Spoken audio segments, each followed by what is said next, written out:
Presented by Anari Music.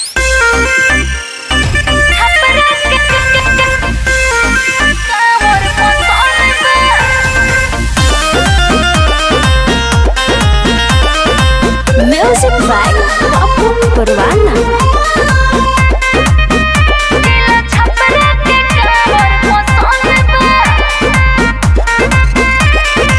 चढ़ते सावन तू तो करेलू डिमांड हो, एक से एक मांगेलू बरांड हो।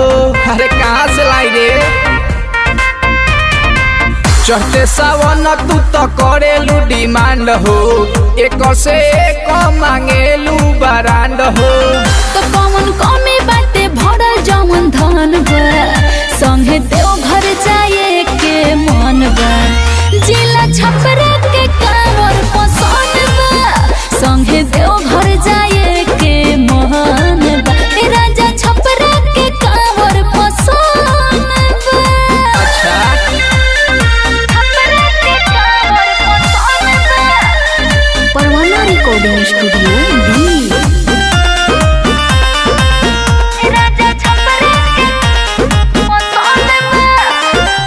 करी ना देरी हाली जाके ले यहाँ दे, घंटिया चुनरी से ओके सजा दे। अरे सुना तानी नु। अरे हाँ हो, इतना खर्चा ना धनिया करावो, असो पूरन के से कमावा चलावो। तमन भक्ति में भोला के मगन बा, संगे देव घर जाए के मन बा।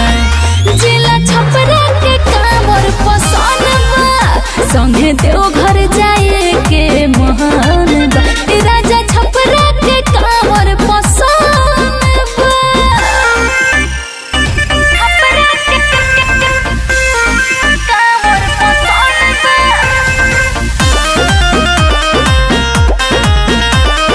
छपरा के कांवर पसंद बा।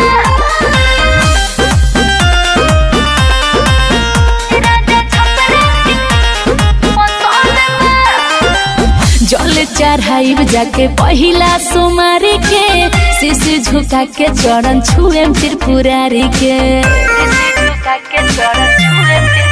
तो जा भीड़ होला धनी बरियार, अपन देहिया के रखी हो संभाल।